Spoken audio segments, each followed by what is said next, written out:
ఫ్రీగా నేర్చుకోవాలా? అప్టాక్స్ తో మా ఉచిత లైవ్ వెబినార్లలో చేరండి. ఆల్గో ట్రేడింగ్ కేవలం 10 రూపాయల బ్రోకరేజీ అందుబాటులో ఉంది. ఇప్పుడే అకౌంట్ ఓపెన్ చేయండి.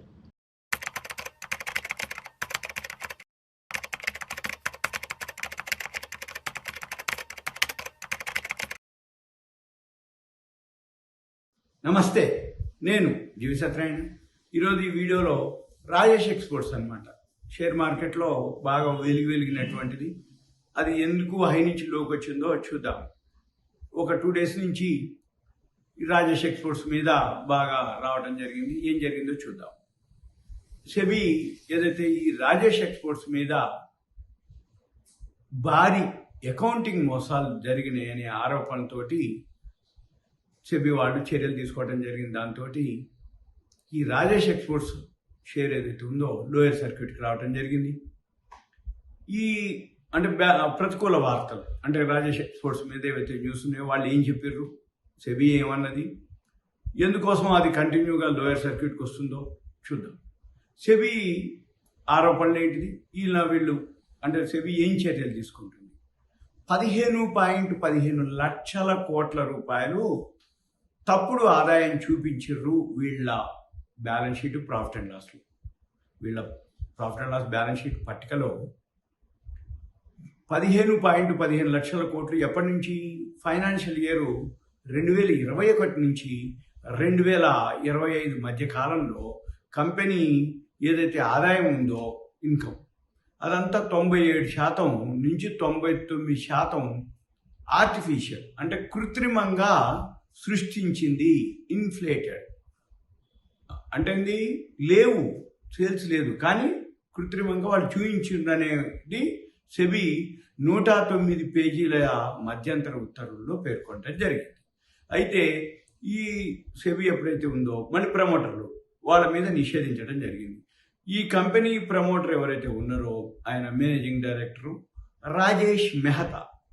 ఈ రాజేష్ మెహతా ఏదైతే ఉందో అంటే ఆయన సెక్యూరిటీ మార్కెట్లో ట్రేడింగ్ చేయకూడదని కూడా ఒక సెబీ నిషేధించడం జరిగింది. తర్వాత ఈ నిధులు అంటే ఈ 15.15 లక్షల కోట్లు మ్యానిపులేషన్ అనుకోండి, ప్రాఫిట్ అండ్ లాస్లో తప్పుడు డేటా ఇవ్వటం, అంటే ఏంటిది అంటే తప్పుడు ఆదాయం అంటే లేకుండా ఉన్నట్టుగా చూపించడం, అవన్నీ జరిగింది అనేది. అయితే ఈ నిధులు ఏది రాజేష్ ఎక్స్పోర్ట్స్ యొక్క ఏదైతే ఉందో సింగపూరు వల్కంబి అనమాట, వాళ్ళదే అది సబ్సిడరీ కంపెనీ. వల్కంబి పేరుతోటే ఉంటుంది సింగపూరు, అది మళ్ళీ దీంట్లోనే చెప్తాను. మళ్ళీ ఈ వల్కంబి ఏదైతే ఉందో వాళ్ళ ద్వారా నిధులని మళ్లించి ఈ ప్రాఫిట్ అండ్ లాస్ ఆర్థిక నివేదికలు ఏవైతే ఉన్నాయో వాటిని తారుమారు చేసినట్లుగా సెబీ వాళ్ళ యొక్క ప్రాథమిక దర్యాప్తుల్లో చెప్పడం జరిగింది, తేలింది అది. ఇక తర్వాత ప్రజెంట్ మళ్ళీ ఈ తాజా ఆడిట్ చేయాలి అంటే దీనికి సంబంధించి ఏదైతే ఉందో ఇప్పుడు మళ్ళీ సమగ్ర దర్యాప్తు కోసం ఒక కొత్త ఫోరెన్సిక్ ఆడిటర్ని నియమించాలని కూడా సెబీ ఆదేశించడం జరిగింది. ఇక తర్వాత ఇది మన మార్కెట్ మీద ఎలా ఉంటుంది ఇన్వెస్టర్ల మీద. అయితే ఈ రాజేష్ ఎక్స్పోర్ట్స్లో మెయిన్ పెద్ద వాటాదారు ఎవరంటే ఎల్ఐసి, లైఫ్ ఇన్సూరెన్స్ కార్పొరేషన్. వాళ్ళు అందులో ఎక్కువ శాతం పెట్టుబడి పెట్టడం జరిగింది. వాళ్ళు సుమారు 10.8%, 10 నుంచి 11%, 10.89% అన్నమాట. అంత పెట్టుబడి పెట్టుర్రు అందులో వాటాలో. ఏది ఎల్ఐసి పెట్టుబడులు ఏవైతే ఎల్ఐసి దగ్గర ఉన్నాయో ఆ ఫండ్స్ని అందులో పెట్టడం జరిగింది. దీంతో ఎల్ఐసి ఏదైతే ఈ బ్యాడ్ న్యూస్ వచ్చిందో ఆటోమేటిక్గా ఎల్ఐసి షేర్ పడిపోతుంటుంది. దాంతో ఎల్ఐసిలో ఎవరైతే లక్షలాది మంది రిటైల్ ఇన్వెస్టర్స్ ఉన్నారో వాళ్ళంతా కూడా నష్టపోవడం జరుగుతుంది. ఎల్ఐసి పెట్టుబడి పెట్టింది కాబట్టి ఎల్ఐసి నష్టపోతుంది. కాబట్టి ఎల్ఐసి నష్టపోయిందంటే ఎల్ఐసి షేర్ కొనుక్కున్న వాళ్ళు అనుకోండి, ఎల్ఐసికి సంబంధించిన వాళ్ళంతా కూడా నష్టపోతారు ఇన్వెస్టర్. ఇక తర్వాత ఈ రాజేష్ ఎక్స్పోర్ట్స్ ఏదైతే ఉందో ఇక లోయర్ సర్క్యూట్కి రావడం జరిగింది. ఈ సంవత్సరంలోనే పైనుంచి అంటే 42% పడ్డది, 42 కాదు చాలా పడ్డది, మళ్ళీ చెప్తాను కూడా. ఇకపోతే ఈ ఆరోపణలు ఏవైతే జరుగుతున్నాయో ఇది దేనికి అంటే పిఎల్ఐ, ఈ పిఎల్ఐ ప్రయోజనాలని కోల్పోయే ప్రమాదం ఉంది. అంటే జనరల్గా అంటే మనకి స్కీమ్స్ ఉంటాయి, దాంట్లో ఈ ఆరోపణల నేపథ్యంలో కంపెనీ ఏదైతే ఉందో పిఎల్ఐ స్కీముల కింద ప్రయోజనాలు ఉండవు. తర్వాత ఈ కార్పొరేట్ వ్యవహారాల మంత్రిత్వ శాఖ ఏదైతే ఎంసీఏ ఉందో వాళ్ళు విచారణ జరిపే అవకాశాలు కూడా ఉన్నాయని చెప్పేసి నివేదికలు చెప్పడం జరిగింది.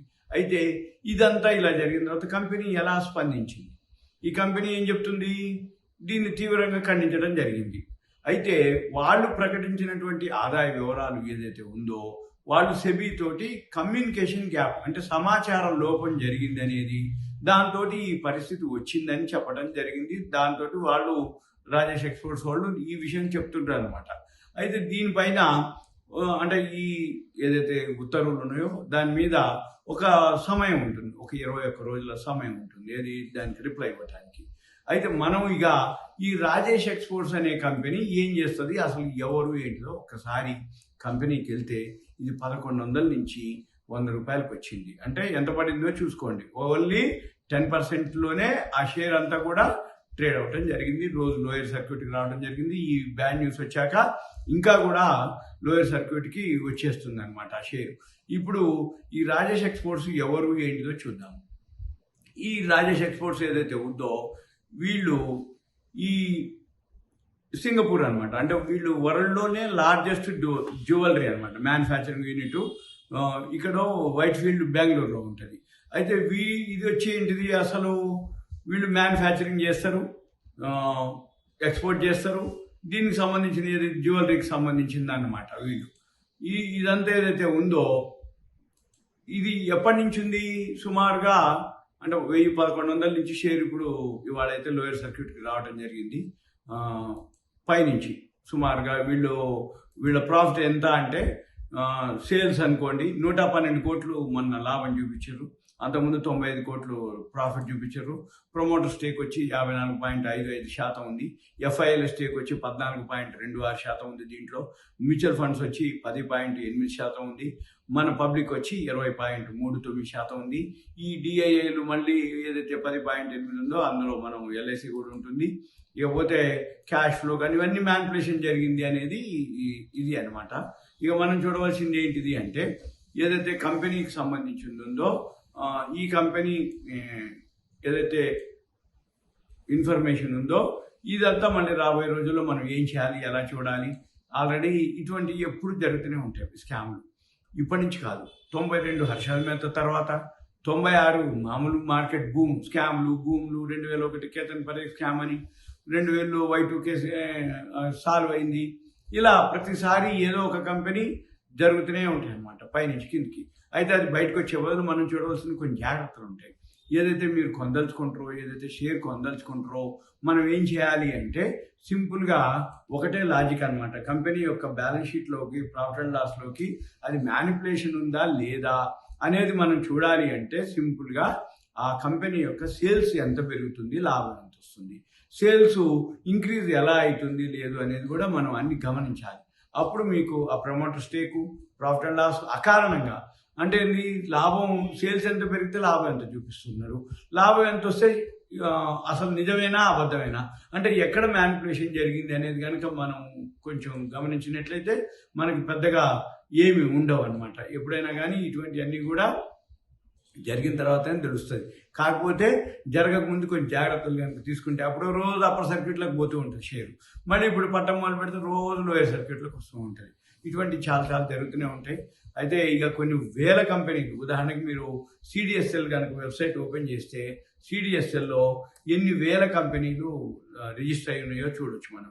49,149 కంపెనీలు సిడిఎస్ఎల్ అంటే బాంబే స్టాక్ ఎక్స్చేంజ్ డిమాట్ అకౌంట్లు 49,149 కంపెనీ 49,149 కంపెనీలు రిజిస్టర్ అయి ఉన్నాయి లిస్టెడ్.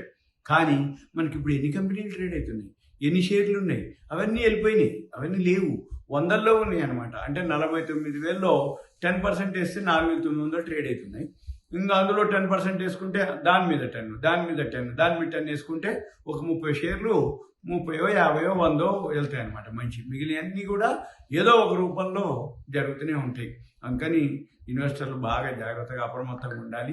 ఇదంతా మీకు అవేర్నెస్, ఎడ్యుకేషన్, ఇన్ఫర్మేషన్ మాత్రమే. Thank you. సెలవు.